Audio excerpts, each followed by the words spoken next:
Hello everyone, it's snowing a lot today.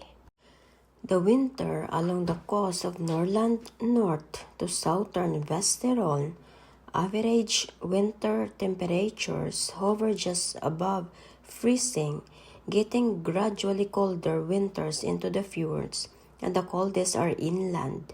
Inland Finnmark, as in Karasjok, average temperatures remain below freezing for 7 months from October until April. In Tromsø, average temperatures stays below freezing for 4 to 5 months. The wind strength is strongest in winter and late autumn, when the lows are strongest. Summers and early autumn are much less windy and will rarely see the wind strength that can be experienced in winter. Every winter sees windstorms disrupting communications, ferries, air traffic, especially along the outer seaboard. However, many winter days are completely calm. The most windy location in continental Norway, apart from mountain summits, is Froholmen Lighthouse, Froholmen Fyr, in Mosoy Municipality, not far from the North Cape. The most windy city in northern Norway is Bodø, with on an average 150 days a year with strong breeze or more and 24 days with gale force winds, while Vardø, also lacking shelter, sees 136 days of strong breeze or more and 18 days with gale. Inland valleys and sheltered fjord areas, particularly if sheltered by mountains, are much less windy. Tromsø, partly sheltered by large islands, experiences on average 27 days a year with strong breeze and 1 day with gale, and Bardufoss sees on average only 11 days with strong breeze or more and scarcely ever experiences gale. In winter, there might sometimes blow cold winds from the freezing highlands out through the large fjords, -10 Celsius, 14 Fahrenheit, and strong breeze will feel very cold on the skin.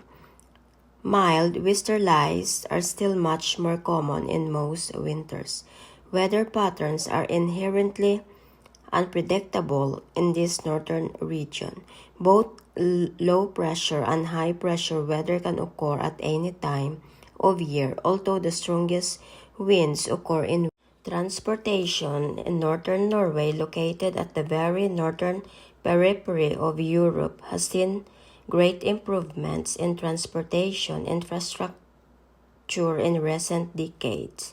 The road network connects virtually all villages and towns. The most important roads are the E6, E10, E8. 7 road sections in the region are national tourist roads in Norway due to their scenic surroundings, from Helgeland in the south to the Varanger Peninsula in the northeast, including 2 sections of the Norwegian County Road 17. Airports with long runways and direct flights to Oslo Airport are located in Tromsø, Bodø, Evenes near Harstad, Alta, Kirkenes, and Bardufoss. And there are also direct flights connecting Brønnøysund and Sandnessjøen with Oslo. These are smaller airports with regional flights near most towns. For Bodø, Fauske, Mo i Rana, and Mosjøen, the Nordland Line provides railway connections south to Trondheim and on to Oslo, while Narvik has a railway connection east to Sweden and on to Stockholm. The Hurtigruten calls at many ports in the region. Goods that are needed in northern Norway are generally freighted by train to Bodø or Narvik, and they're reloaded to trucks. The freight trains from Oslo to Narvik has the majority of the amount export of fish, and the other products use the same trains in the reverse direction. Thank you for watching. Bye!